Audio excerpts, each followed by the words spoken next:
It happened so fast, most people only remembered the sound. A screech, a woman's scream, the deep, sickening hum of a delivery truck too close and too fast, and a small stroller rolling, no, flying, off the sidewalk and into the street. Most people froze. Some gasped, a few pulled out their phones.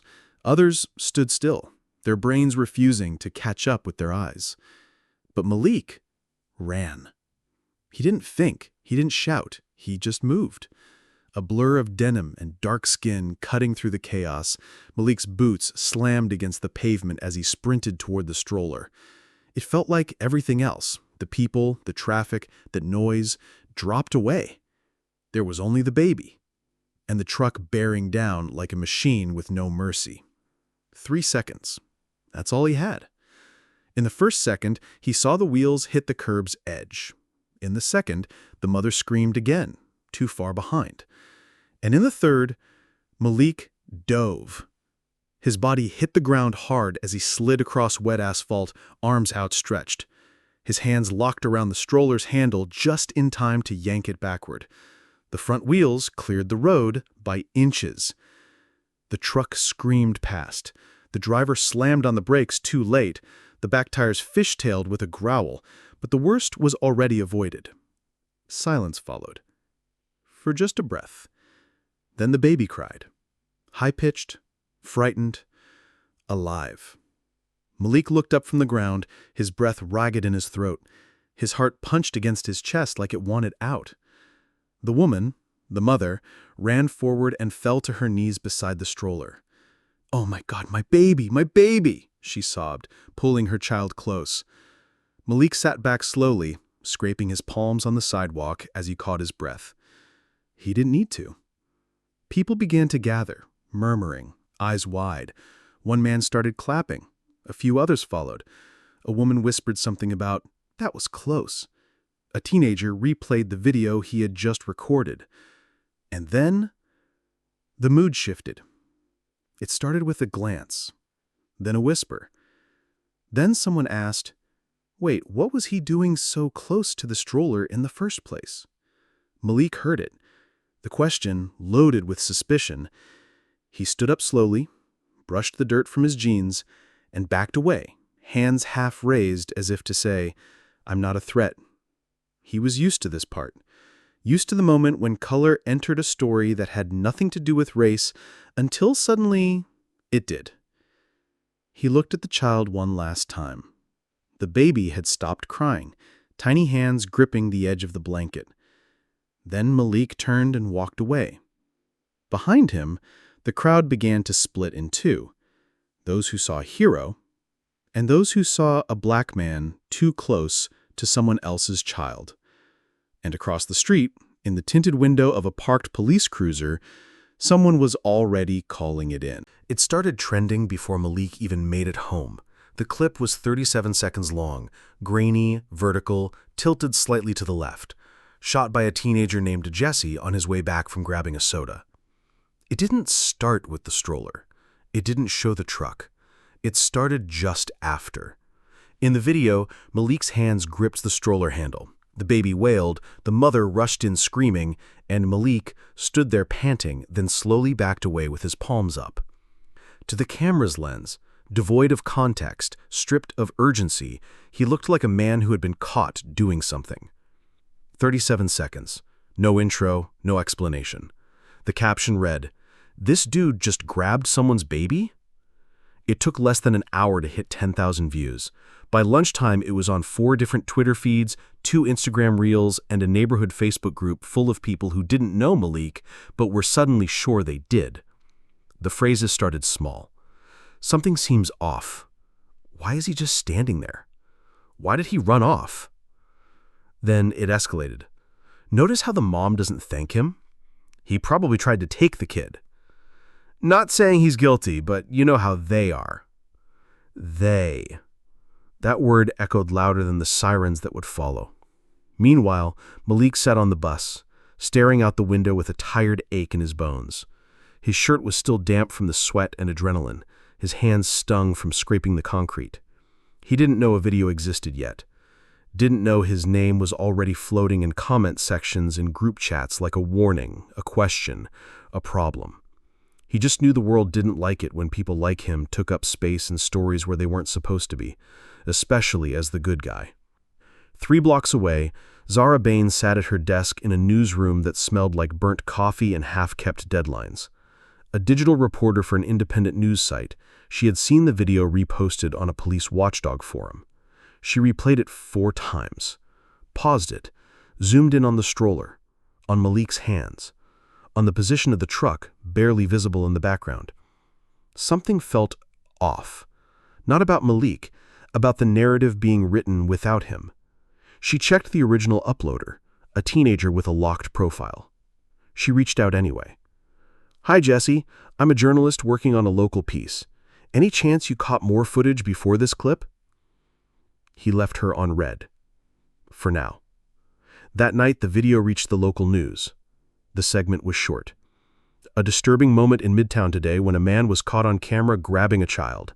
The incident is still under investigation. The baby is safe. No arrests have been made." No mention of the truck. No mention of the rescue. No mention of Malik's name. Just a frame, a man, a pause. And in a world hungry for easy villains, that was more than enough. By sunrise the next day, Malik's face was on every local feed. It wasn't a mugshot. It wasn't an official photo. It was a frozen frame from the now viral clip. His hand on the stroller, his eyes cast downward, and the mother a blur behind him. And that was enough. At the corner bodega, where Malik bought coffee every morning, the cashier didn't make eye contact. The man behind him in line stepped back, pretending to check his phone. Outside, an old woman crossed the street instead of sharing the sidewalk with him. Malik didn't say a word. He knew what this was. He'd seen it before, just never with him in the middle of it. Across the neighborhood, conversation bubbled in parks, in barbershops, in the quiet tension of group chats. Some people, mostly those who knew Malik or had spoken to him at the garage, were confused, even angry. "That man fixed my brakes last winter and didn't charge me for the labor. He once helped Mrs. Clark carry her groceries up 3 flights. He's not like that." But for others, the uncertainty was enough. Uncertainty bred suspicion, and suspicion made people feel smart. "Well, we don't know what really happened. The video doesn't lie. I always said there was something off about him. Too quiet." It didn't take long for those whispers to reach his boss at the garage. When Malik arrived for his afternoon shift, he was met with silence, followed by a nervous glance from Eli, the owner. "Hey, Malik," Eli said, rubbing the back of his neck, "mind if we chat in the back?" Malik didn't flinch. He knew what was coming before the door even closed behind them. "Look, we've been getting calls, emails. One guy said he wouldn't bring his car in if you were still working here." Malik didn't speak. He didn't need to. Eli was unraveling all on his own. "I know it's probably nonsense. You've always been solid. It's just, I got a business to protect." There it was. The sentence that killed any doubt. I got a business to protect. Not, I believe you. Not, let's get the facts. Not, I've got your back. Just business. Malik left the garage without making a scene. No argument, no raised voice. He walked 3 blocks, sat on a bus stop bench, and stared out at the passing cars like he was waiting for something, though he wasn't sure what. Apologies? Justice? That wasn't how the world worked. Not for people like him. Meanwhile, Zara sat in a coffee shop with her laptop open, reading every comment under the original clip. Her face was blank, but her fingers tapped fast, angry. Then, her phone buzzed. A reply. "Jesse, yeah, I got the full vid. I just didn't post it all. Want to see it?" Zara didn't hesitate. "Yes, please send it, or meet me. It matters." Because now the neighborhood wasn't just reacting, it was turning. And if someone didn't shift the story soon, Malik would be buried beneath it, alive and unheard. The station was colder than it needed to be. Not physically, though the air conditioning hummed high like it had something to prove, but in the way people looked at Malik when he walked in, like he didn't belong, like they were waiting for him to give them a reason. The officer at the front desk didn't smile, didn't say hello. "You're Malik Thomas?" she asked, eyes flicking over him like a scanner. "Yeah." "Have a seat. Someone will be with you." No rights read, no charges, just a tone that said, "You're here, and that's already too much." Malik sat down. Hands folded, posture straight. He'd been in rooms like this before, in uniform, back when the country needed him. Back when strangers thanked him for his service, instead of side-eyeing him in a hoodie. Now? Now they didn't even look him in the eye. Detective Harris entered the room 23 minutes later. White, early 40s, plain tie, clean-shaven with the kind of face built for calm suspicion. He didn't shake Malik's hand, just sat across from him and opened a folder already marked up in red. "You know why you're here, Mr. Thomas." Malik shrugged. "Because I saved a kid." Harris didn't smile. "There are conflicting accounts about what happened. No conflict on my end." The detective leaned forward. "Mind walking me through it again? Slowly, for the record." Malik sailed. He told it straight. No drama, no embellishments. The stroller, the truck, the dive, the mother screaming. The moment it was over, and he backed away. He left out the part about knowing how it would look, because that part didn't belong to him. That part belonged to them. "Why did you walk away?" Harris asked when Malik finished. "Because it was done, and people were already looking at me like I did something wrong."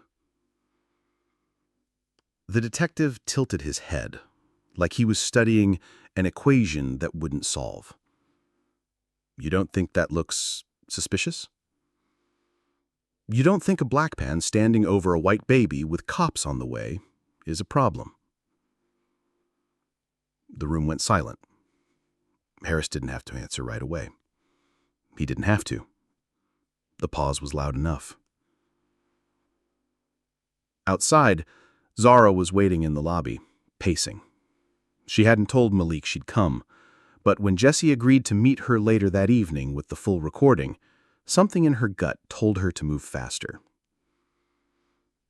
When she saw Malik being led down the hallway by an officer, her chest tightened. He didn't look angry. He looked exhausted. Their eyes met through the glass. He gave a small nod. Not in greeting, but in recognition. He saw her. Saw that she wasn't holding a phone, wasn't filming, wasn't yelling. She was just there. Stillness, for once, without judgment. Later that night, in a quiet park away from city lights, Jesse handed Zara the full recording. 2 minutes and 18 seconds. Clear. Unedited. It showed the stroller rolling, the mother chasing, the truck barreling forward, and Malik sprinting, diving, grabbing, saving. There it was. The truth. And now Zara had to decide who would see it. Because sometimes the truth isn't enough. You have to make people watch it and believe it came from someone that matters. Her name was Lindsay Rourke, 32, marketing manager, mother of one, and newly single.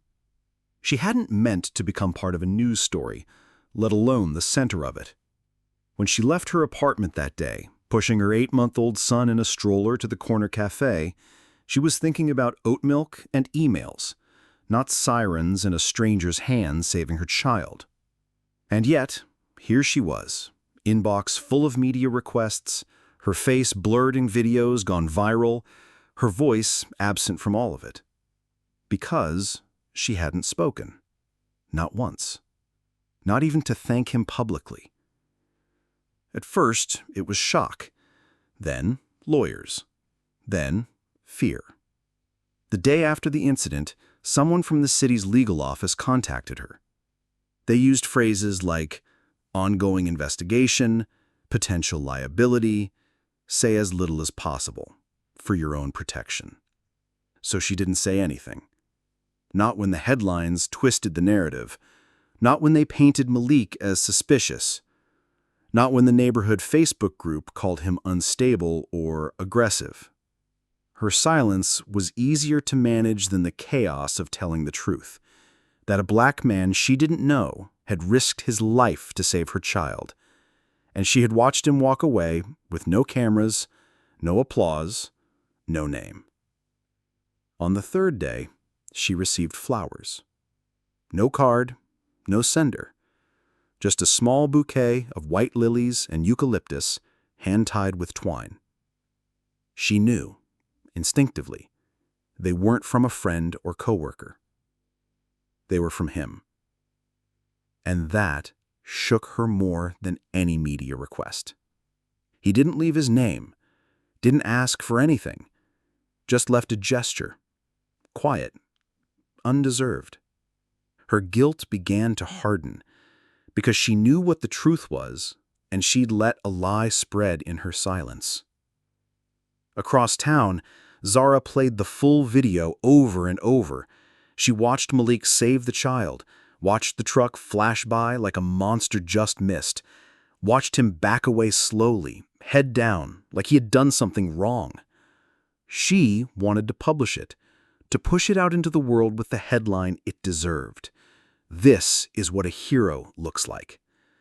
But her editor hesitated. He said, "It's complicated." He frowned at her screen. "We need both sides." Zara slammed her laptop shut. "We have both sides. One of them just won't speak." Lindsay sat in her kitchen that night, her son asleep in the other room, and finally opened her email to draft a statement. She stared at the blinking cursor. Typed. Deleted. Typed again. She wasn't worried about telling the truth. She was terrified that people wouldn't want it. Malik didn't talk to anyone for 2 days. Not his sister, who called twice. Not the neighbor who offered to bring over food. Not even Zara, who sent a message simply saying, "I believe you. You don't owe anyone anything." He read it, didn't respond. There was nothing left to say, because the world had already decided what kind of man he was, and no number of words could compete with 37 seconds of a clipped video looping on people's phones like gospel. He spent those days in silence, repairing an old bicycle he found behind a dumpster, rereading a dog-eared copy of Native Son, replaying the moment over and over in his head. Not the rescue, the walk-away. That moment when the mother clutched her child and shrank from him like he was danger instead of deliverance, that moment rewound itself inside him like a cruel joke. It wasn't the first time he'd been misunderstood, but it might have been the first time it hurt this much. Across the city, Zara stood in front of her editor's desk, laptop open, frustration bubbling. She said, "I'm not asking for the front page, just a clean space for the truth." The editor leaned back. "This isn't a court. We're a publication. If the mother won't speak, we can't risk being sued." Zara's jaw tightened. So silence is more powerful than video, than proof? No, but silence is easier to weaponize. And there it was, the truth behind every headline they didn't print. That night, Zara sat alone in her apartment, the full video file open beside a blank post draft. She hovered over the upload button. Her cursor shook, because she knew what would come next. The trolls, the threats, the arguments about race baiting and reverse racism. She knew the system didn't attack stories like this directly, it just drowned them out. She clicked Save Draft, but didn't publish. Not yet. Elsewhere, in a church basement repurposed as a community forum, a group of activists watched the same full video. A retired teacher, a young poet, a social worker, a teenage boy with a hoodie and a camera. They didn't have sponsors or platforms, but they had eyes and they had fire. One said, "He saved a child, and they tried to make him a monster." "Let's remind them what a real monster looks like," said another. They started tagging, posting, stitching together a new message, one that didn't wait for permission. And still, in his apartment, Malik sat in the quiet, his phone on the table, notifications muted. He didn't know people were rallying, didn't know someone just re-uploaded the full video anonymously on Twitter under the tag, #HeSavedHim. Within 3 hours, it had 12,000 shares. Within 6, it was on national radar. But Malik, he just sat there.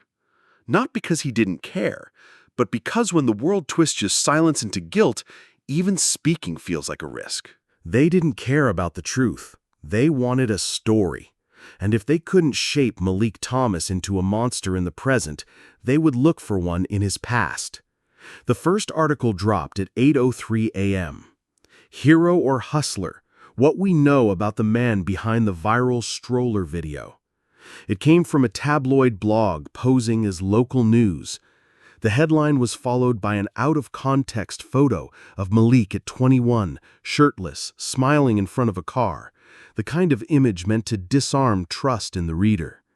The article mentioned a fight Malik had been in as a teen, a misdemeanor shoplifting charge from a decade ago, dropped, a rumor about a heated argument with a teacher in high school, and one vague sentence, "Formerly enlisted in the U.S. Army, reportedly discharged early." No mention of his honorable discharge, no mention of community work, no mention of the hundreds of hours he'd spent repairing people's cars for cheap or for free. Just shadows. Zara read the article at her desk, fists clenched. She clicked through the source links, barely verified, most secondhand. "They're not digging for facts, they're digging graves," she muttered. She called Malik, but he didn't answer. Instead, she turned to someone who knew him before all of this, Grace, Malik's older sister.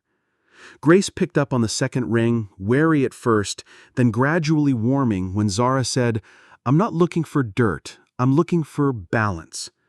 "Malik's no saint," Grace admitted, "but who is? He grew up in a system that threw more than it gave. What matters is what he did with what he had."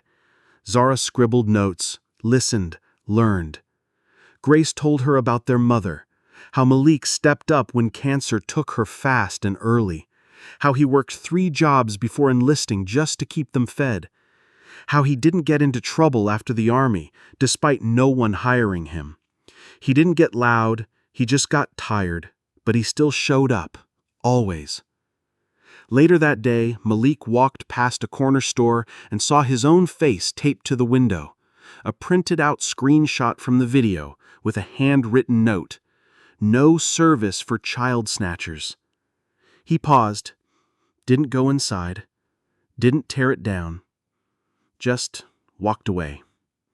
Again. Back in the newsroom, Zara hit publish.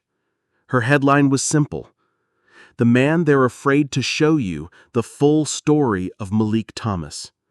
In it, she included the unedited video, his sister's words, his military record, the testimonials from customers, neighbors, old friends. She expected silence. Instead, she got a flood. Comments, shares, DMs. Not all were kind, but some, many, said what needed to be said. "I judged too quickly. He deserves better. Thank you for showing the whole man." The past they tried to weaponize, Zara used it as a foundation. And piece by piece, Malik's story began to rebuild itself. Not the way they wanted it, but the way it had always been. The interview was set for 7 p.m., but Malik arrived at 6:38. He stood outside the small podcast studio in downtown Atlanta, watching the city bleed gold in the evening light. The streets buzzed, but inside, the world was quieter, slower.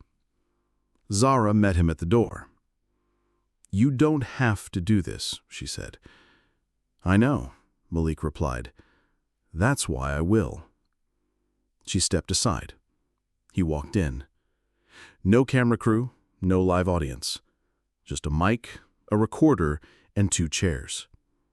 When the red light blinked on, Malik didn't clear his throat, he didn't check his reflection in the glass, or ask if they could rehearse. He just started speaking. People think silence means guilt, that if you don't fight back, you must be hiding something. But sometimes silence is just exhaustion. Zara asked the first question gently. "Why did you run toward that stroller?" He shrugged, almost like the answer was obvious. "Because the baby was going to die, and I couldn't watch that happen." There was no performance in his voice, no righteousness, just clarity. "I didn't think about the truck, or who was watching, or what it might look like on camera. I just moved." He looked up at her, jaw tight. Funny how the world always demands proof when we do something good, but they believe the worst of us instantly. The conversation lasted 47 minutes. Malik talked about growing up in a neighborhood where sirens were lullabies.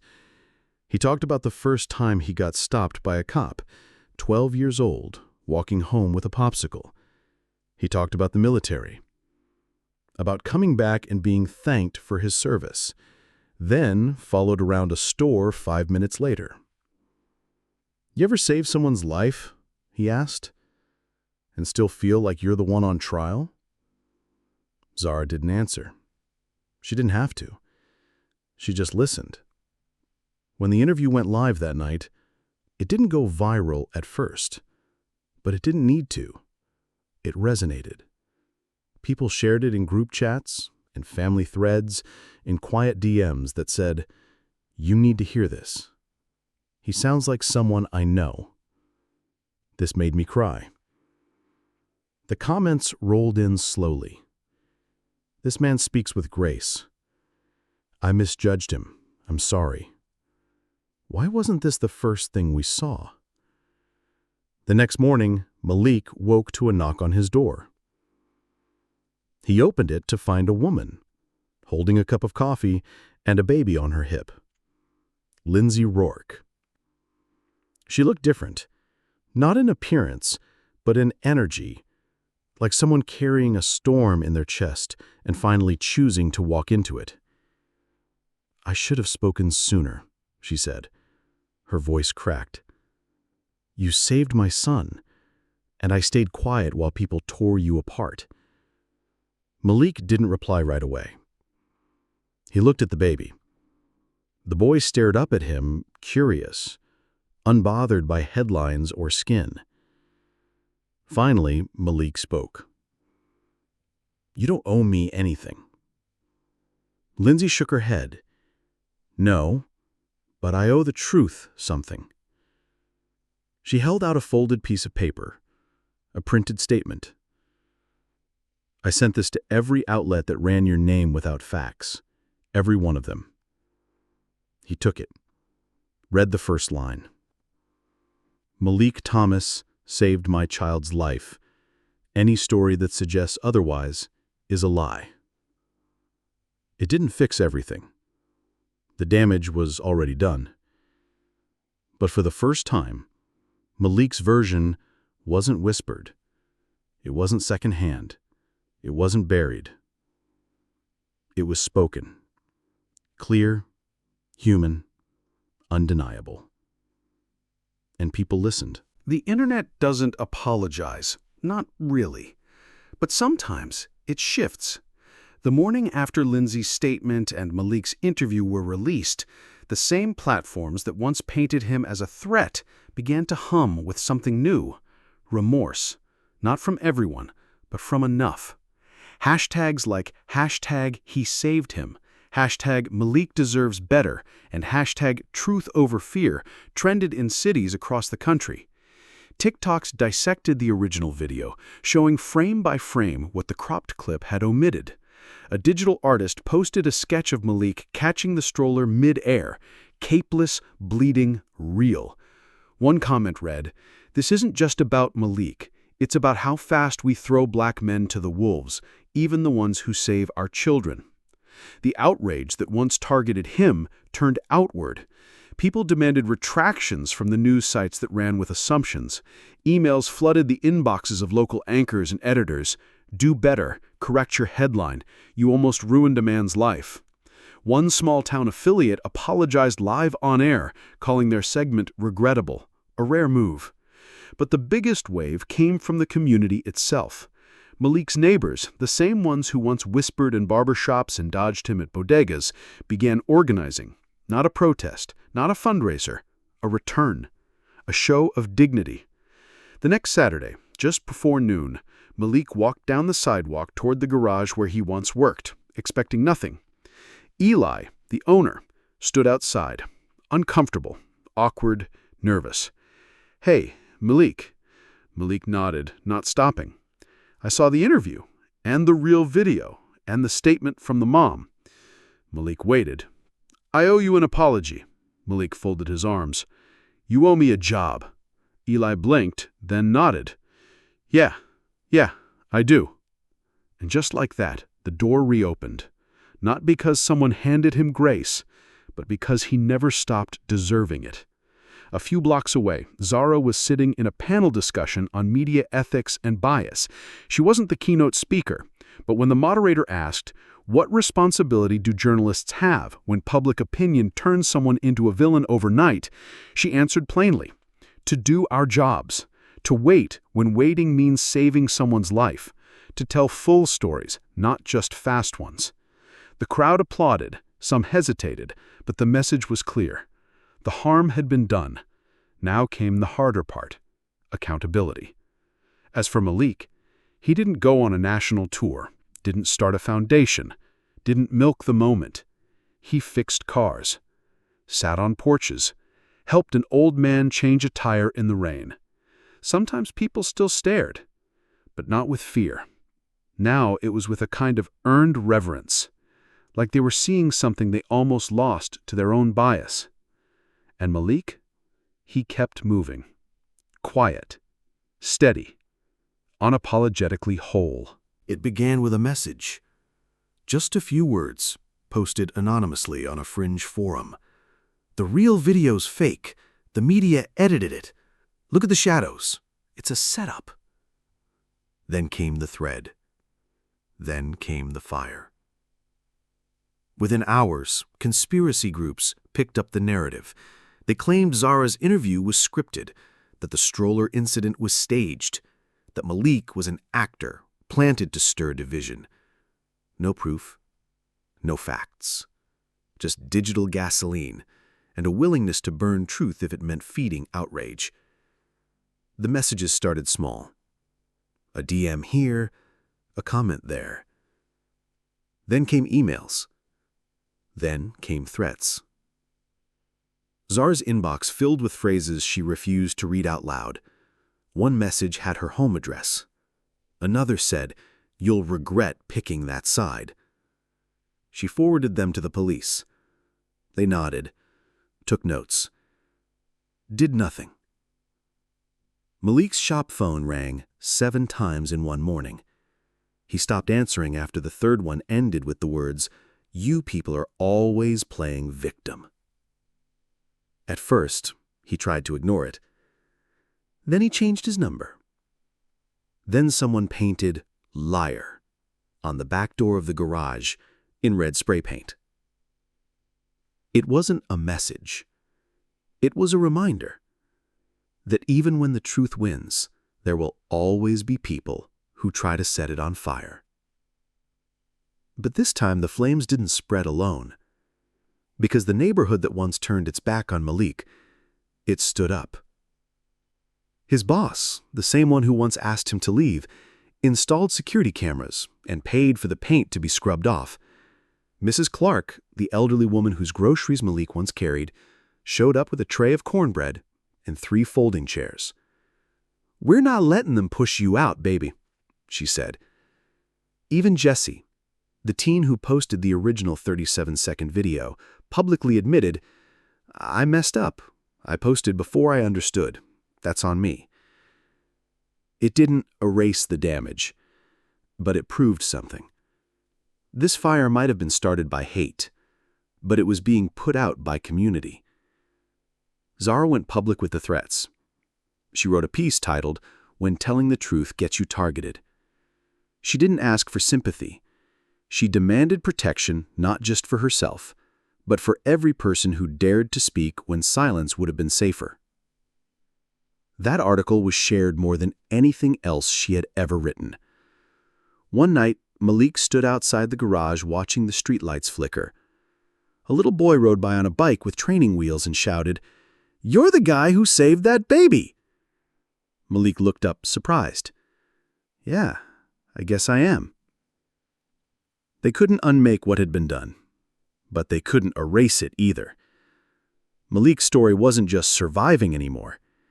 It was catching fire on his terms. Zara hadn't planned to go back. The newsroom's archive room was a relic, fluorescent lit, dust-heavy, and mostly forgotten in a world ruled by search bars and trending hashtags. But sometimes the past didn't live online. Sometimes it lived in folders no one opened anymore. She had one goal, to prove this wasn't new. What had happened to Malik, the rush to judgment, the vilification of a black man whose only crime was presence, felt personal. But it was also patterned, recurring, generational. And patterns leave trails. She started with boxes labeled 2007 to 2010, scanning headlines. Local teen accused in mall theft, video footage inconclusive. Man detained after helping stranded driver, mistaken identity alleged. Mother calls 911 on stranger, turns out he was a nurse. Different names, different cities. Same story. She dug deeper. Clippings, field notes, emails from journalists flagging concerns that were never followed up on. All of it whispered the same thing. There had always been men like Malik, and there had always been people afraid to believe them. 3 hours in, she found what she didn't expect. A folder labeled Thomas.m. Malik's name. It wasn't from the recent event. This was older. A community initiative he'd helped launch 4 years earlier, free oil changes for single parents, hosted out of his garage. There were photos. Malik under a lifted hood, laughing with a customer. A quote from a mother. He wouldn't take a dime, said I'd paid enough just raising 3 kids. The story had never run. The pitch had been marked, too local, not timely. Zara's stomach turned. They only found Malik's name now because the world thought he might be dangerous. They ignored him then because he was decent. She packed the materials, scanned them in, and left the archive room with her arms full, and a new headline forming in her mind. The story we missed. What we should have known about Malik Thomas years ago. Meanwhile, Malik was sitting across from a group of high schoolers in a library basement, invited by a youth organizer who simply asked, "Will you talk to them?" He did. Not about the incident, but about what it feels like to be seen too late. Sometimes people only listen when you're bleeding, but your story matters before the headlines, before the crisis. A kid in the back, hoodie up, eyes sharp, raised his hand. What if people never listen at all? Malik paused. Then we tell it anyway. Louder, better, until they can't look away. Later that night, Zara published her new piece. No drama, no shocking twist. Just receipts, photos, quotes, archived stories that should have run and never did. And this time, the world listened. Because the fire that had once been set to burn Malik down, now it was lighting the way forward. Being right was supposed to feel like justice. Instead, it felt like a bruise that wouldn't fade. Malik walked through the neighborhood now with people nodding at him, holding doors, thanking him. Some even apologized, stumbling over words like misunderstood and got caught up in it. He nodded back, but he didn't smile much. Because being right hadn't given him back the hours he spent watching the world doubt his humanity, hadn't made up for the customers who vanished, hadn't erased the feeling of walking into the station and knowing the officers didn't see a hero, just a suspect without handcuffs. And it sure as hell hadn't given him peace. Zara met him on the rooftop of a community center, where someone had painted a mural of him and the baby in bold strokes, not caped or glowing, just present, human. She stood beside him in the evening quiet, city lights blinking like distant thoughts. "It's not fair," she said softly. "Wasn't supposed to be," Malik replied. She looked at him, really looked. Does it help, the truth being out there? Malik thought about that. His eyes scanned the mural, then drifted to the skyline. "It helps them sleep. Doesn't always help me." Zara didn't argue. The next day, a school invited Malik to speak.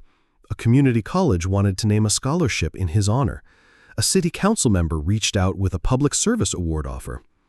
And still Malik hesitated, because being right didn't fix what came before. It just meant they finally caught up to what he already knew. He did accept one invitation. A local high school asked if he'd mentor a small group of young men. He didn't prepare a speech. He just sat in a circle with them and listened. One of them asked, "How do you stay calm when people treat you like you're dangerous?" Malik looked him straight in the eyes. "You remember who you are, even when they try to write you out of your own story." Meanwhile, Zara's inbox filled with interview requests, podcast invites, offers to write a book. She turned them all down, because it was never about her. She published one final piece, not an exposé, not a defense, a thank you letter. "To the man who didn't hesitate, you reminded us that being right doesn't guarantee safety. The truth needs more than witnesses. It needs defenders. Thank you for holding the line even when it wasn't fair." At the garage, Malik posted the letter behind the counter. People still came in, needing oil changes, brakes, tire checks. Most didn't bring it up. A few did. "Saw what they did to you, man. It wasn't right. Glad you stayed. My daughter's car's making a weird sound." Malik nodded. Always the same answer. "Pop the hood." Because that was the thing about the truth. You still have to keep living after it finally shows up. By the time the award ceremony came around, Malik had already made peace with not attending. The mayor's office had sent the invitation weeks earlier for extraordinary civic bravery. Zara had encouraged him. Grace had begged him. Even Eli had said, "You deserve to be there, man." But Malik didn't want applause. He wanted clarity. And clarity, he'd learned, didn't come from a podium. Still, on the night of the event, he put on his cleanest jacket, tied the same knot his mother taught him years ago, and walked out the door. Not for the photo op, but for the people watching, the ones who might need to see that quiet dignity could still take the stage. He sat in the back, didn't clap much, didn't linger afterward, but when they called his name, the room stood up, not out of obligation, but recognition. Zara was there too. She watched as Malik stepped forward, shoulders level, gaze steady. No tears, no trembling. Just presence. Just power. The plaque read, "To Malik Thomas, for courage, compassion, and conviction in a moment that revealed more about us than it did about him." He accepted it, shook a few hands, then quietly left. Outside, a small group had gathered. Teenagers, a few old neighbors, the woman who once called him a threat and now baked him bread. One boy stepped forward. "You changed everything," he said. Malik shook his head. "I didn't change everything. I just didn't let the moment define me. Because that's the truth no headline will print. Malik's story was never just a moment. It was a life. A series of choices. A refusal to disappear when the world tried to make him smaller. They tried to clip him into a villain, a victim, a footnote. Instead, he became a mirror, one that made everyone see what they wanted to believe and what they refused to face.